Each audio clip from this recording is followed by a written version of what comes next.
Welcome, everyone. Welcome to the SurgeonMasters community event, Reflective and Reflexive Practices for Healthcare Professionals, hosted by SurgeonMasters and in collaboration with KZA.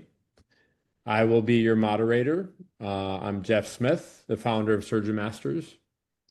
Our presenter for this evening is Olivia Wolf, practice administrator, healthcare leader, and now a consultant with KZA. Olivia is also a friend and trained coach with SurgeonMasters. I might be biased, but Olivia Wolf is a practice administrator who gets it, understands the challenges, and that's why she is such a great SurgeonMasters community member. Olivia, thank you for joining us tonight. Yeah, thanks for having me. I'm excited to be here. And we're going to let you go ahead and get started.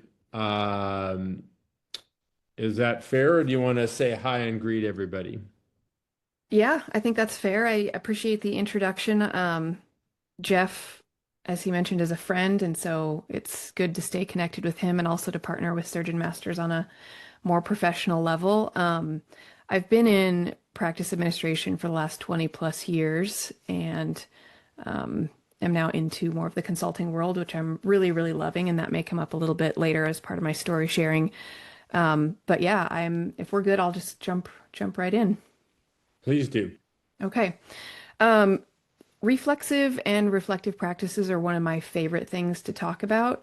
A little bit of background for me, all of my academic training is from Creighton University, out of Omaha, Nebraska. They are a Jesuit school, and so some of these practices come out of some of the Jesuit priest exercises on reflection, and they've just really resonated with me long term, and I've taught them in front of various audiences, physicians, practice administrators, just leaders in general. And I'm passionate about this topic, so I'm super excited to get into the material. And it shouldn't take a long time. This is not it's not a complicated exercise. So I tend to refer to things like this as kind of the heart and soul exercise. And so when I think about doing this for myself, it's kind of like being at the gym for my heart and my mind. And so that's kind of the approach that I take with that. So let's make sure my slides are advancing. There we go. The reflective side of the practice is your internal, inward facing practice. I like to call this under the hood. That's when you're taking time to really look internally and check with things in your own heart, in your own mind, often in your own body. And so this is the internal, inward facing part of the work. And you can look at anything, whether it was a personal decision that you're trying to make, an interpersonal interaction that maybe didn't go the way that you wanted and left you feeling a little off. It's anything that's related really to you and the things that are in your control, things that you'd like to tweak. And so that's the definition of the reflective part of it, which is anything under the hood or in the mirror is another way to say that. The reflexive side of it then comes second, and that is what I call on the road. So after you've done the tweaking, after you've done the looking, you've made some internal changes, how are you handling life different after that modification? And whether that's how people experience you, that may be an improved way or a way that works better for certain audiences. This is the outward piece of that. And it generally comes after that internal piece. You've made those changes. Now you want to test it out. How is it running? And it takes both a self and other awareness for that holistic practice to take place.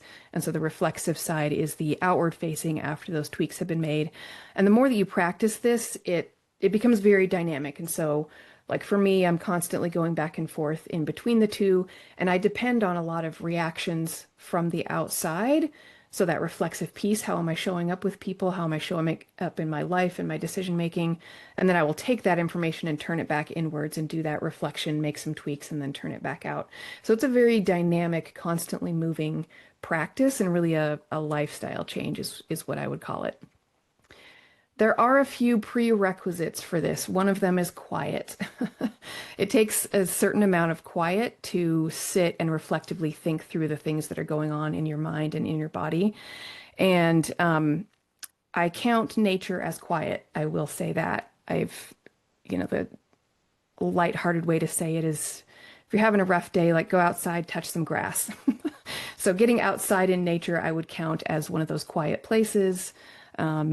The wind through the trees, the ocean sounds, the feeling of sand beneath your feet, those all count as quiet to me. But somewhere where the kind of all the things dragging for your attention in everyday life, getting away from those and really getting quiet. The other prerequisite is what I would call being able to practice embodiment. Much of over the years as I've learned to practice this, much of the like stop signs that come up for me, I feel them in my body first, whether it's a gut feeling or even like, feeling my face flush if I said something that came out in a moment where I wasn't really in control of my words or in the heat of the moment. So listening to your body is a very, very big part of this practice and learning to know what those feelings in your body, what they mean for you. So those are what I would call the two real prerequisites for this practice. And I'm just going to jump right into story sharing, a couple of ways that this has come out for me as examples that'll maybe get the conversation going after I'm done. And like I said, this can be with professional interactions, personal or interpersonal. I've used it across all spectrums of my life. To give you a professional example, I would say we're 2025.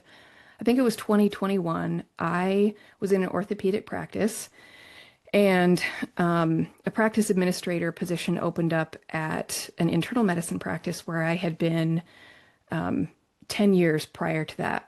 I called that practice kind of my growing up grounds. That's where I learned all my revenue cycle, practice administration, operational skills. It was a very good time in my life. I was there for almost 10 years. And so as a practice and physicians, they meant something to me. This wasn't just a random job application. And so I interviewed for the position and the interview went really, really well. And then I got the job offer. And it was an amazing job offer. It was better money. It was better time off. It was with a group that I trusted. It felt a little bit like going home. But when I got that job offer, it felt wrong.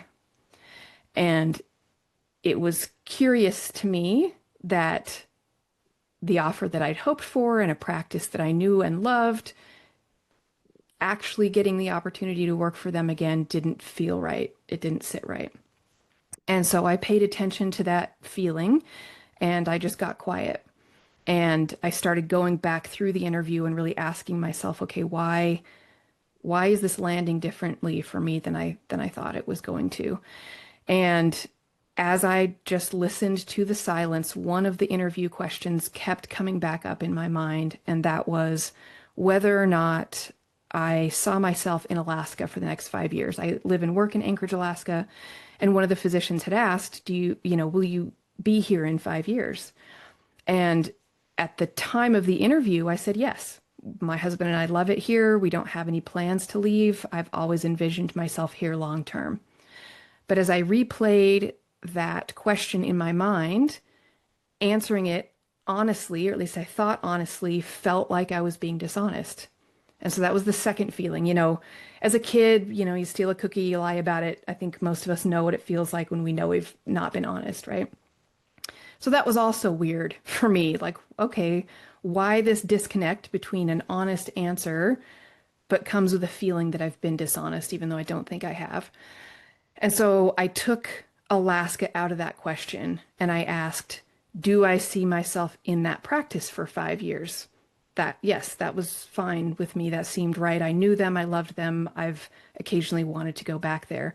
And so there were a couple other questions that I asked that took the Alaska piece out, but kept the 5-year piece.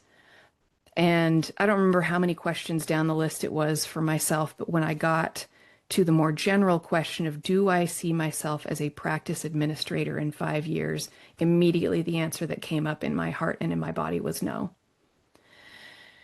And that was the answer. I knew it. All of the little angsty feelings that I'd had immediately went away with that answer. I knew I had found the conflict.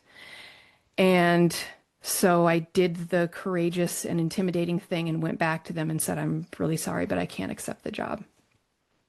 And when they asked me why, I was prepared for the why. I love them. They love me. They wanted me there. But I didn't see myself anchored to a practice like that in the next 5 years. I didn't know when that change was going to happen, but I knew I just didn't see myself there. And it wouldn't do me any good to be in a job that I couldn't see myself in 5 years, and it wouldn't do them any good either. So for the best of both of us, I had to decline the job offer. What I'll pause and say here is sometimes these practices will answer questions, but then also end up with more, or they'll answer one question, but you'll end up with a lot more questions. So resolved that particular interaction, I still had to go back to myself and look inside and say, okay, that was weird. You've been doing this job for 20 years. You know it inside and out. You love most parts of it. Why don't you see yourself in this job in 5 years anymore? And so that just led to a whole different set of reflective practices where I really had to, again, get quiet and ask myself, okay, what is it that I want? I was just about through my MBA, so I knew that my opportunities were going to be changing. And so through a number of times coming back to this reflective practice, being able to determine what I actually want from my life in the future.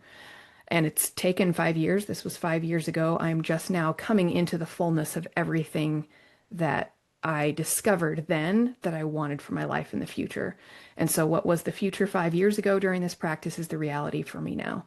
But it took that exercise and really, I journaled it all out. It helps to put it down on paper to help keep that vision in front of your eyes, so to speak. And so, and my relationship with that practice and the docs and certain staff there have remained good. I felt like I walked away with my integrity intact because I could have just jumped at the better pay and the better hours and the better PTO. That would not have been in line with my integrity because long term I didn't actually want to be there. And even though they'd asked that 5-year question about Alaska, the undercurrents of that question asked more than just my geographical location. And so that's just one example of how I've used this. I've used it in interpersonal interactions. Again, really listening to my body at the end of the day, going through and saying, okay, that interaction just left me feeling ick. Why is that? And then having to go back to the person and say, look, this really left me not feeling great. Here's what I discovered. Long day. I was tired. I owe you an apology. I was defensive in that moment. I didn't catch it in that moment. But I'm coming back to you now. And one of the things that I would say about this practice is the more you practice it, you can get that muscle, I guess, to flex and show up in that conversation. And so in the future, the way I would want a conversation to go, especially if there's conflict, is to be able to reflect more in that moment and say, okay, I feel myself getting defensive. Let me pause and think about what you're saying, or let me pause and formulate a better answer, because what I want to say right this moment, I don't think is going to help either of us. And so you can develop it in a way that it shows up more in real time as opposed to something that you do at the end of the day or end of your week or whatever. And I've even done this on super personal levels. So if I can give a really personal example, I said I live and work in Anchorage, Alaska, and there's this trail right outside that goes over the Seward Highway, and it's a really steep incline, and then it levels out, and there's this spot where there's this bench that overlooks the Seward Highway and out into the Cook Inlet. And I love that bench. You sit on it, it's so high, your legs actually swing, you're not touching the ground. And one of the first times that I did this hike and sat on that bench, I felt my stress level on a cellular level like just drop. My heart rate decreased. I could feel the calm in my body by being on that bench and overlooking the highway.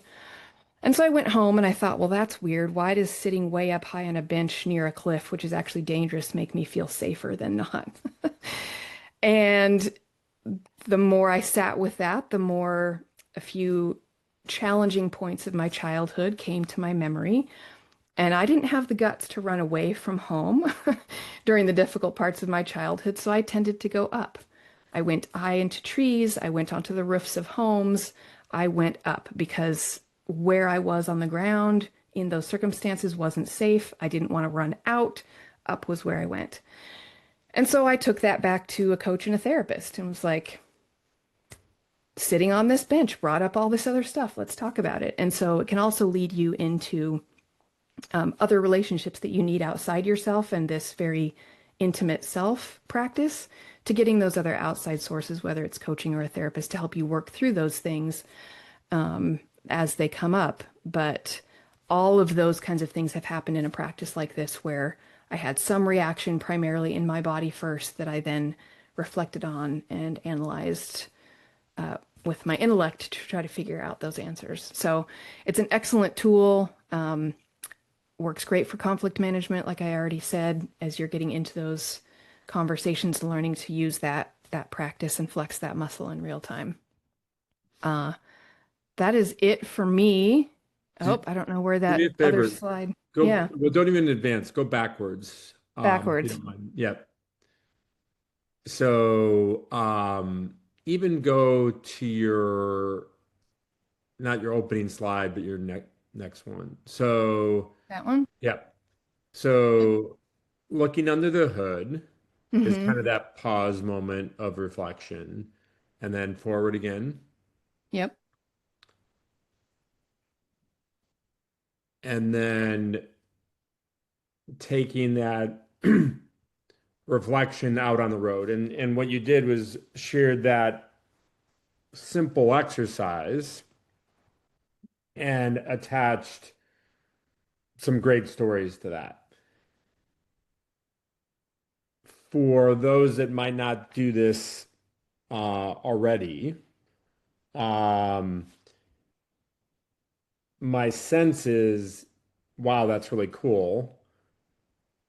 But also, wow, that's a lot. Am I doing that all in the one time, or is this what you experience by going back to it on a regular basis, or can you share a little bit more about that? Sure.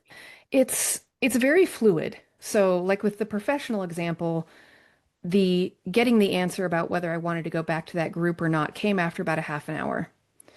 Telling the practice happened the next day, but then going back and asking myself, what do I want 5 years from now? The culmination of that is just happening now, 5 years later. So it is yes and I guess is how I would answer that question. It's a constant. I mean, the way that I like to see it is especially if you're practicing on a regular basis, it doesn't really stop any more than your heart stops. And it just depends on how much you engage with it. But I mean, I've worked it into practices where, and I would not say that this is currently in my life, but my best, this is a practice at the end of every day where maybe nothing really happened, but you just kind of go through, and this is where the Jesuit examine really comes in. I think there's actually 4 questions that go along with that. What did I do well? What did I not do well? How do I want to show up better tomorrow?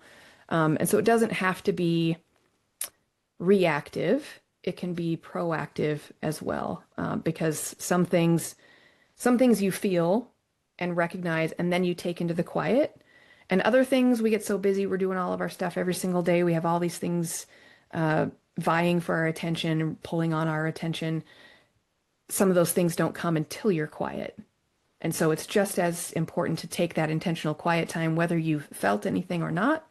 And then those things can come up. And sometimes there are things that you weren't even expecting, like, oh, I forgot I spoke to that person that way, or I didn't like how I reacted. So it is both preventive and reactive, I guess, depending on how you want to use it.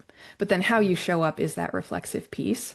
And interpersonally, like I'm a very blunt person. I don't sugarcoat things a lot. It's taken some exercise for me to be more diplomatic, especially with people that I'm really comfortable with. And so I had a pastor once actually who said, if someone accuses you of something and it's just once, like that's fine, don't worry about it. If I think the terminology he said, if someone thinks you're an ass, like Hmm. fine, let them think what they think. If 2 independent people say that, maybe pause. If 3 people say it, like buy a saddle. And so I I tend to pay attention to the very close relationships in my life. And if the same things are coming up, then I take it even deeper into that reflection and actual like fully modify that behavior and work on that so that I show up consistently and with integrity in all of my relationships, close or not. And I do want to pause and say here, this reflexive piece, Um, just a word of caution for people pleasers. If you pay too much attention to the people that are not in your arena, as Brene Brown would say, then you risk becoming a whole bunch of people to please a whole lot of people, and then you still end up betraying yourself. And then that's a point of integrity, right? So I'm not suggesting that how people experience you should automatically be something that you take back and change. Especially for women, people say, well, you're intimidating.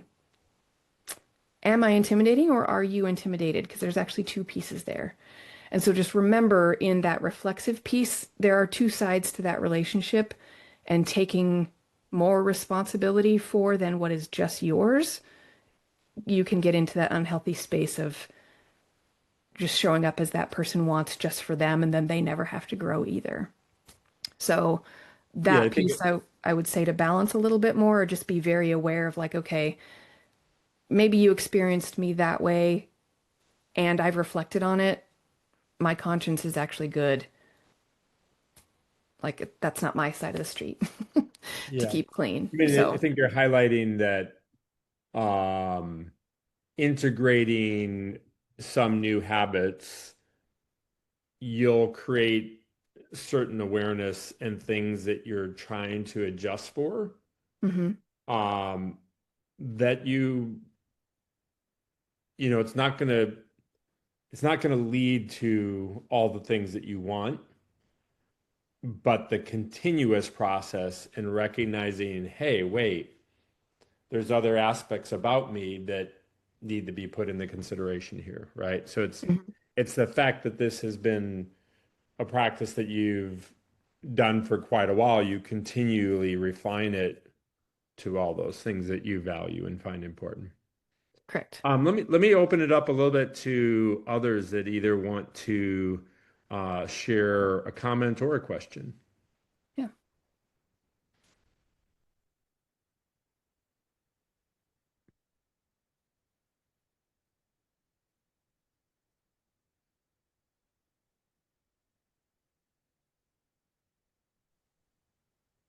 I would just say I loved all of it. I love storytelling, and so your story was very powerful.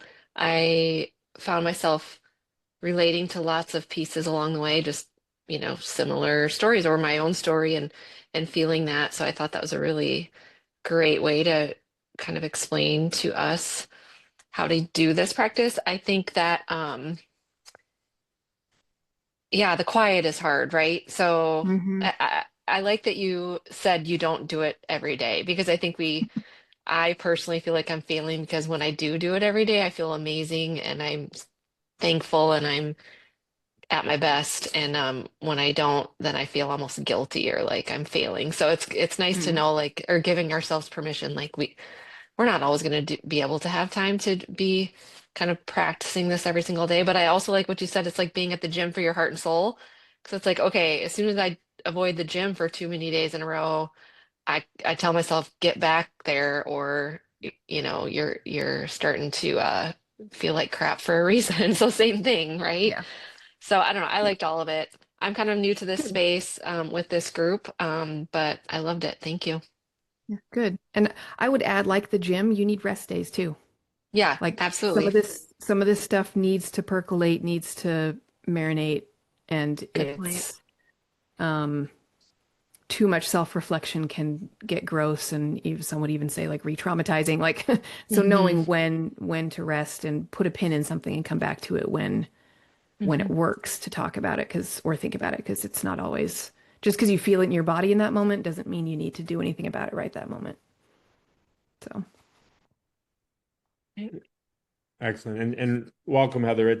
We're we're glad that you're joining us. And um, Olivia has been in our community for a while, but asking to share on this particular um, exercise or activity is new. So we're glad that she's doing that. And that I love her ability to respond to how you experience it and how we each do that. Because I know that some of the things that I've talked about and shared, hey, you might consider doing this. And then I down the road go, wow, like for some people, that's really, I've noticed it's really uncomfortable. Like it's almost negative, right?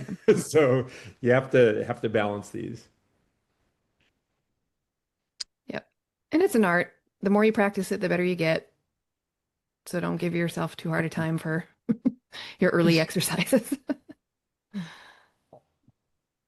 So, and then, please feel free to interrupt me, but I would maybe even if you don't mind, I would ask you, Heather, what if you have had some reflective practice, what are some of the benefits that you've noticed?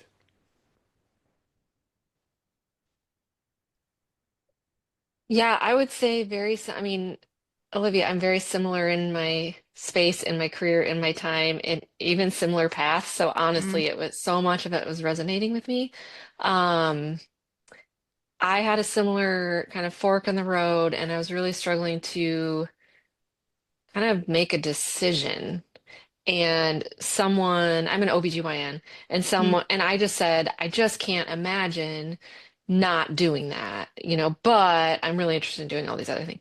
So it was kind of an aha moment where someone at a conference who didn't even know me said, you will always be an OBGYN. Like, just if you stop delivering babies and you're doing something else, administrative or coaching or whatever, mm. you're always that. And so for me, I bet 6 months after that conversation, like reflecting on it and thinking about it and journaling about it and just honestly, and then this is probably almost 2 years ago, and I just made like the actual huge change, um, 6 months ago. So yeah, I think it took so much.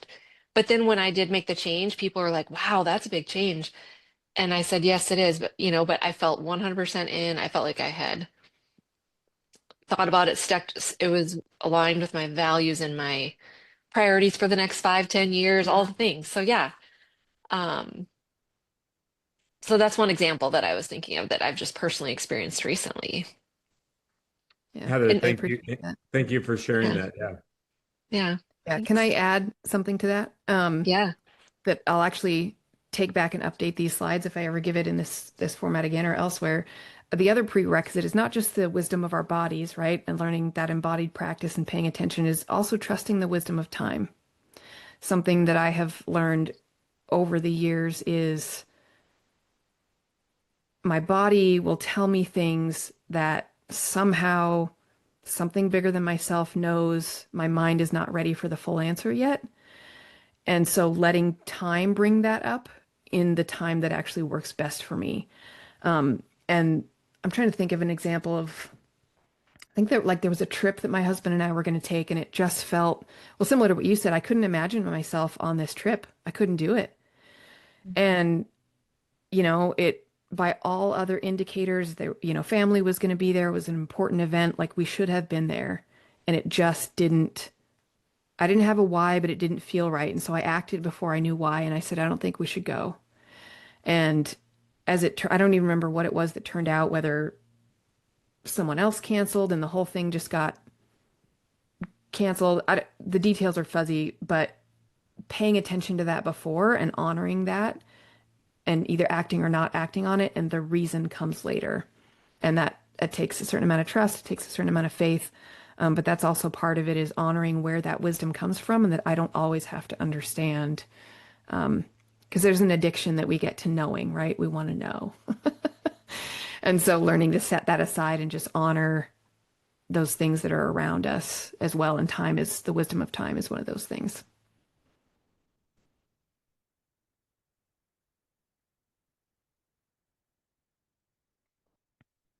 You're on mute, Jeff. Sorry, I'm trying to eliminate some of the coughing that I'm doing. I don't know why. So any other comments or questions, or anyone else that wants to share something from a reflective practice that they have?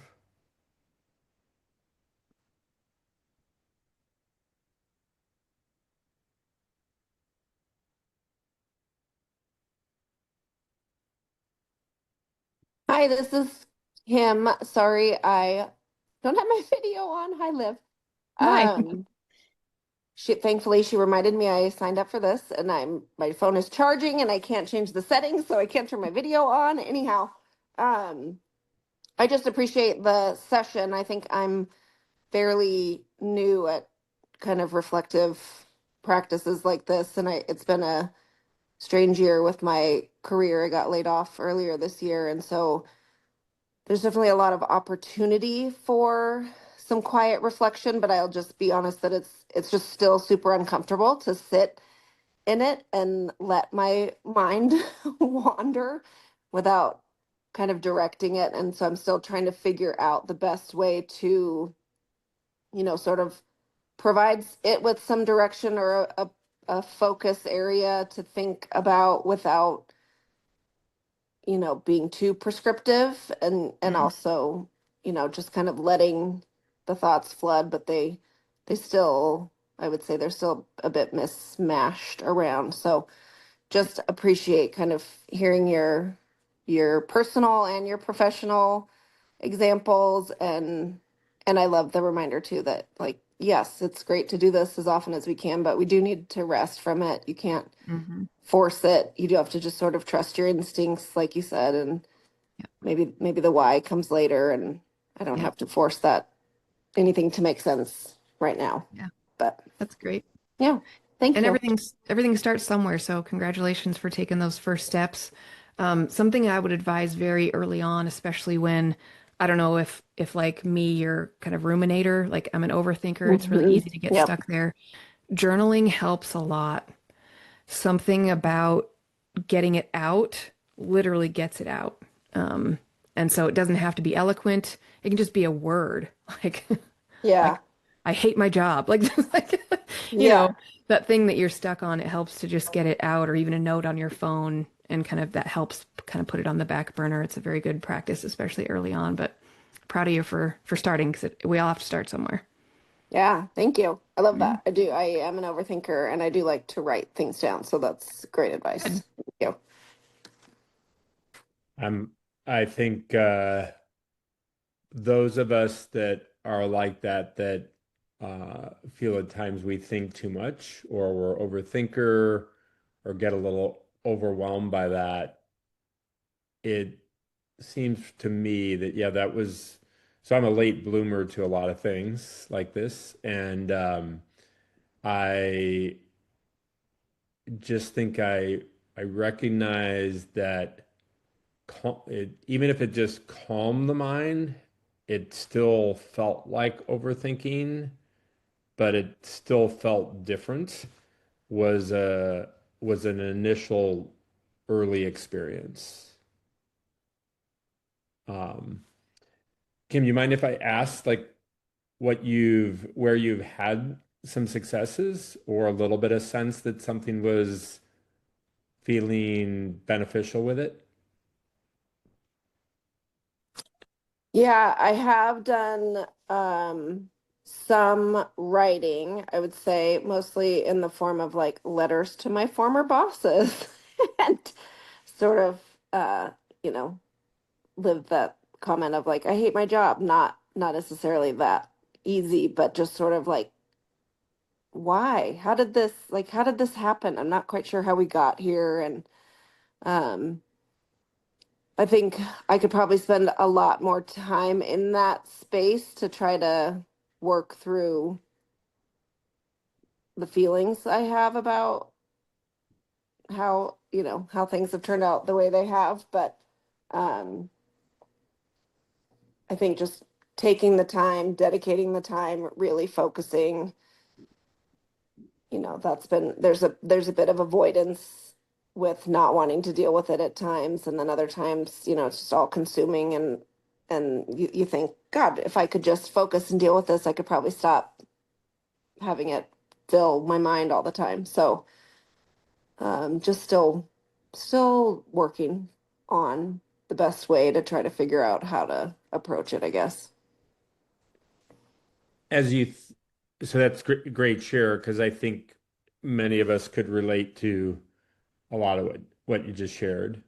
Um, what do you see, having heard Olivia's presentation and or just hearing some of these things, what do you think might be some next steps or ways to move forward in that? You know, that's a great question. I don't know that I have an answer. I I think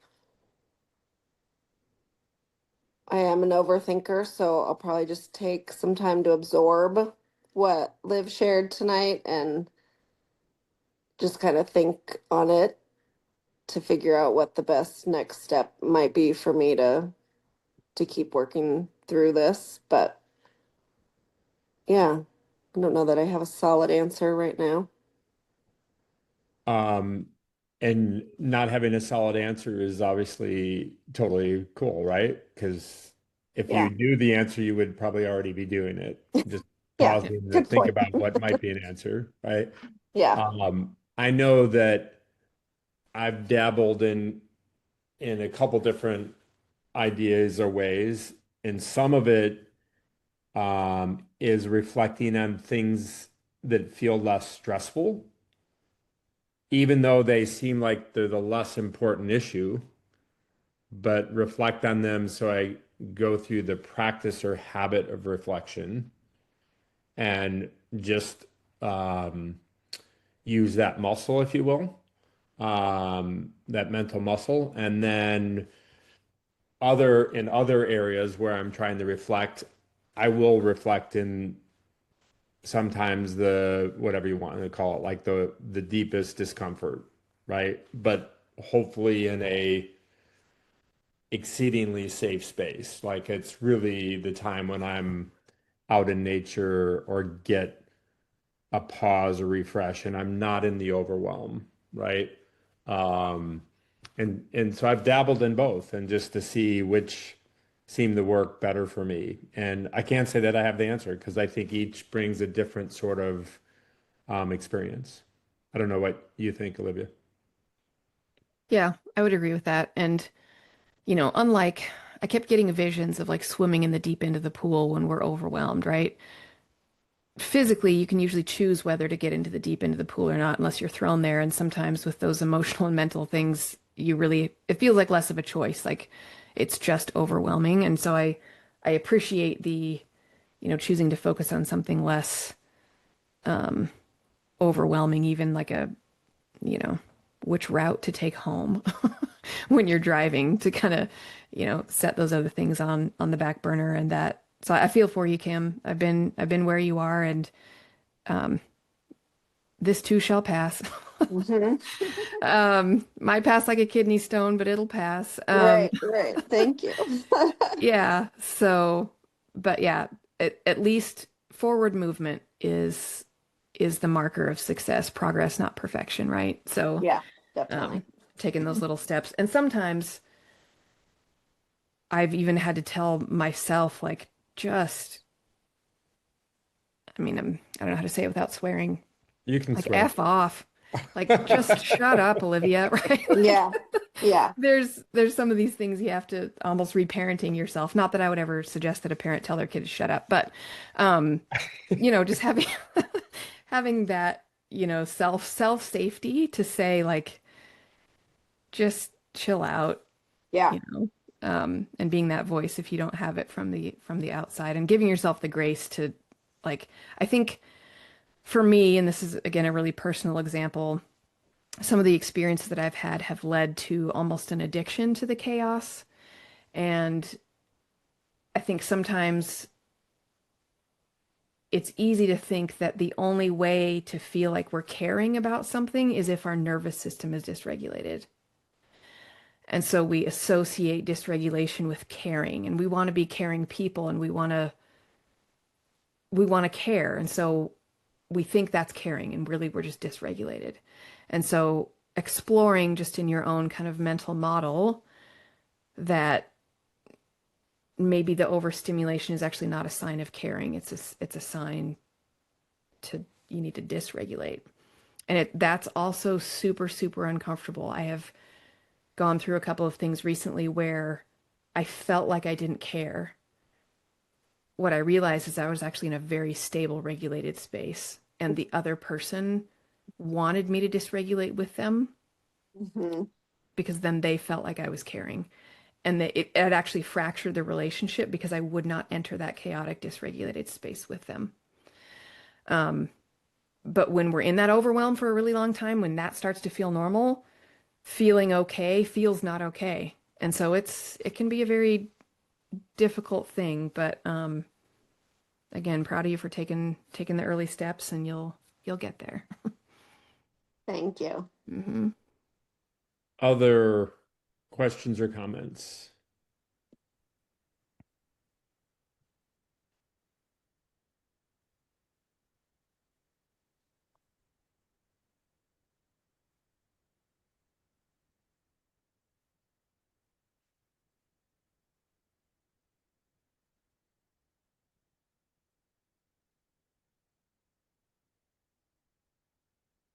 I think a comment that I have is the time component that you talked about. So I think that, um, I've been doing some element of reflection, um, for a while now, but I think I notice that a reflection that I do now even reflects on how feelings in the past were not understood and took a long time to really understand. Um, I've done a pretty good job for quite a while of listening to my gut, like Mm. listening to what didn't feel right. But I would also say that sometimes that was in certain areas, right? But just because I didn't have the time or knowledge or experience or appreciation of both the outside and the inside, um, of which one was um, factoring in the most, right? Like I think just your example a second ago or a little bit ago that sometimes it was falling too much into the voices around me that yeah, I care. I absolutely care. And then but having other people think that I didn't care because I wasn't going to fall into it. Right? It's like, no, actually I care just the right amount. Hmm. So it's an ongoing journey, right? I don't even think I mean, I just think the fun part is that I'm still figuring a lot of things out. Yep. And Yeah. there's always new things, right? Like there's always the next thing to be dealing with and looking at.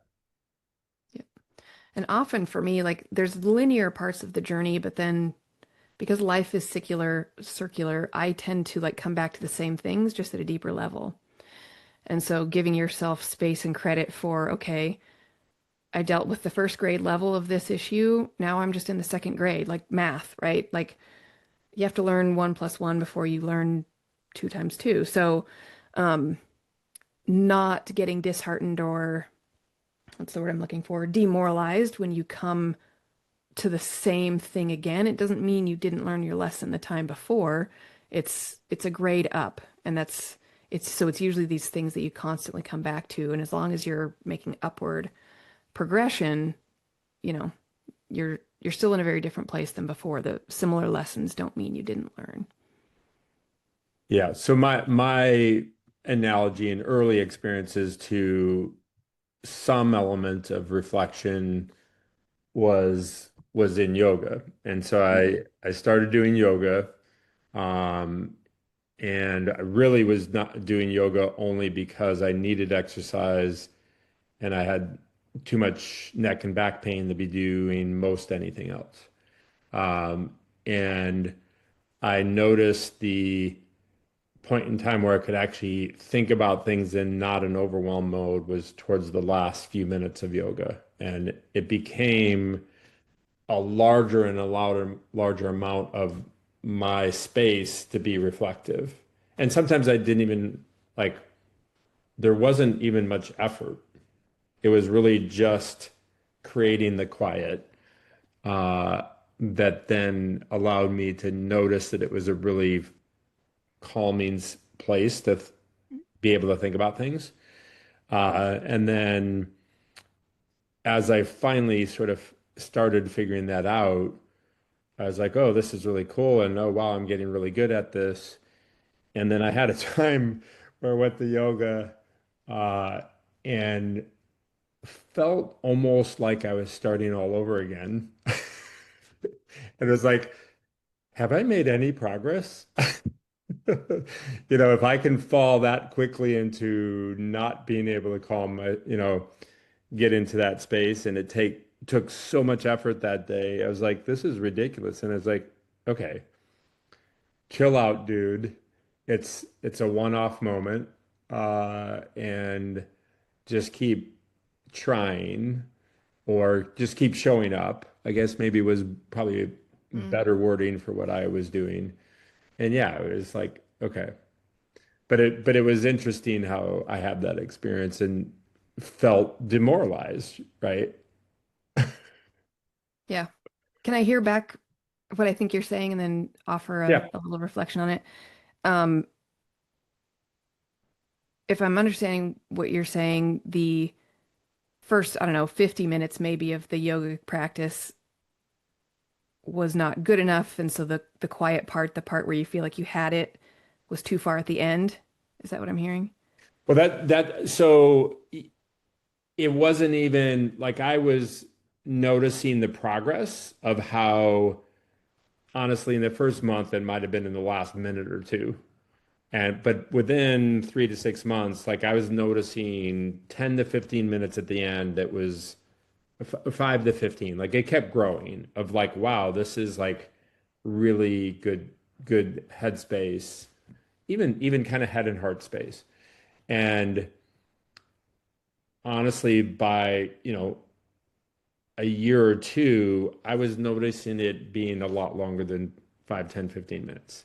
Mm. And then there was a time where I went and I almost couldn't achieve it at all, like the whole 50, 60 minutes. And I was Mm. like, that was demoralizing. So it was more like the blip in not having progress, not having the ability. Like I chose a moment that was easy for me to find reflection, and I completely failed. Mm. Can I offer a reflection on that? Yeah.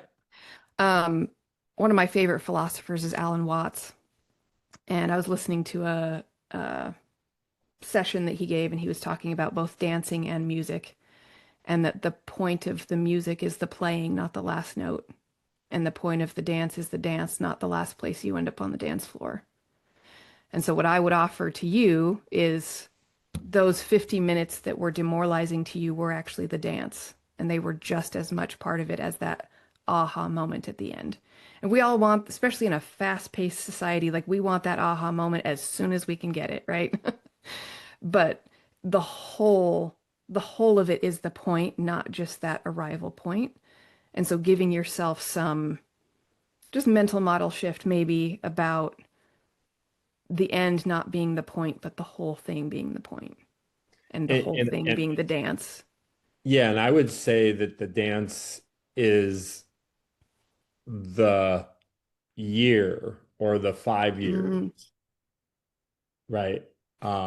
And so I was able to like step back and say, wow, like that's the dance, right? It's not the one reflective moment or yep. moment of reflection, but it's actually just continuing. And then honestly, like you're kind of pointing out, it's still being in our lives and our careers and all the other challenges are also part of the dance.